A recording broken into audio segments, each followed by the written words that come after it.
Alright, let's talk about 5 banks in Europe that people in the crypto space should be really paying attention to, especially if you're between 25 and 50 years old. You've either dabbled in crypto or you're curious but still cautious. Now, these banks aren't the old school types that shut the door on anything that smells like Bitcoin, because each of them has taken their own approach to dealing with crypto. And if you're looking to bridge your traditional banking with your digital assets, you'll want to know what they are doing.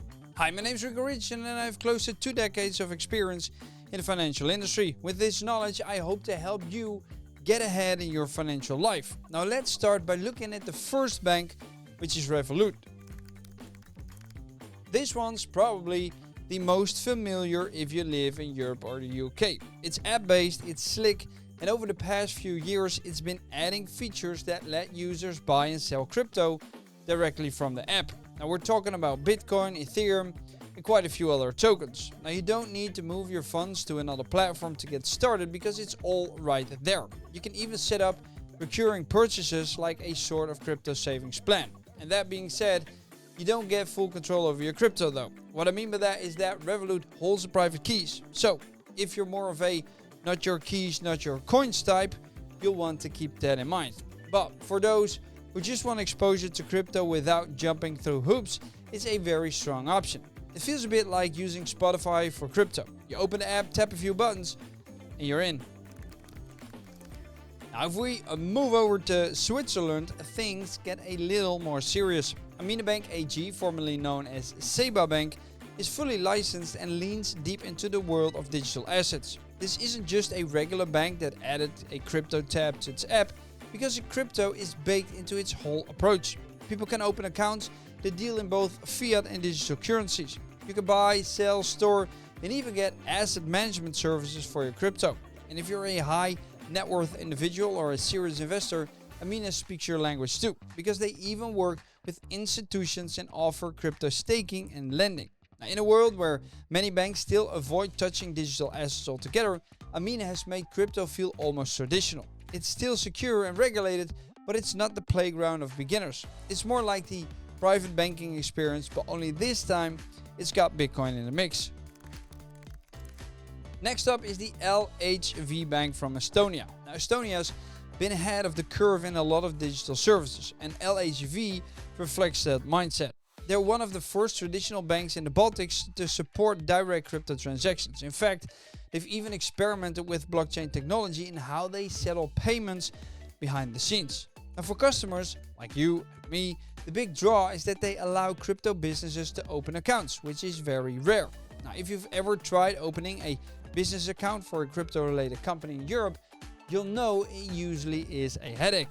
Now, LHV doesn't look the other way when it sees crypto in your business plan. They also work with platforms like Bitstamp, which means users can deposit fiat directly into their exchange account from their LHV account. It creates a smoother line between your euros and your coins. By the way, quick reminder, none of these are sponsored. I just made this video because I thought it would be fun, and I do want to remind you that I'm not a registered financial advisor and that my videos are always meant to be educational and entertaining only. Make sure to do your own research and to only invest money you're willing to lose, because even though you can gain a lot in crypto, you will most likely lose it all. Now that said, I don't really care what other people tell you, because as far as I'm concerned, you definitely need a hot wallet, period. You might watch other YouTubers who ramble on about the next big project in crypto, but what they don't do is point you towards the places that will actually help you keep your crypto rather than being scammed out of it. So use the links in the description and be sure to thank me later. Right, so let's move on to the next bank on the list, and this is Lloyds Bank in the UK. Now this one's a bit trickier. Lloyds isn't shouting from the rooftops about crypto.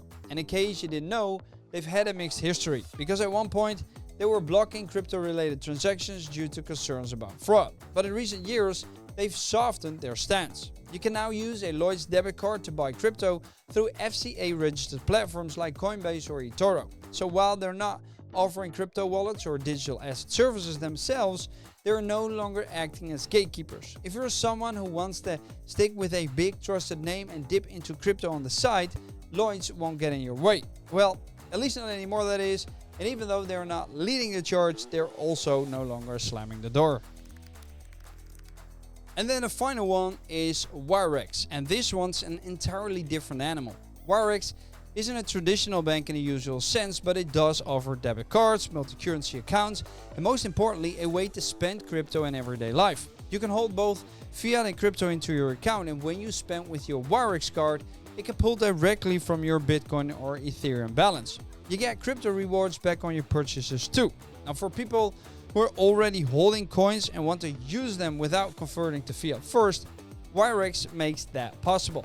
It's especially appealing if you travel a lot or shop across currencies.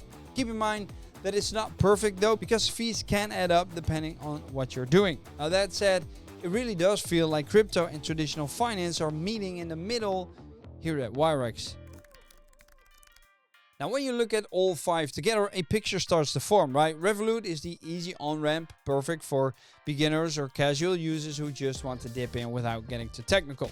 Amina is for the serious players, people who treat crypto like a major part of their portfolio and want the security of a Swiss banking license behind it.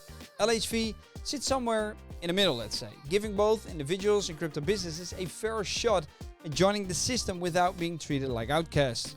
Lloyds is a classic bank that's finally starting to loosen up, allowing customers to do what they want with their money as long as it's through channels they recognize.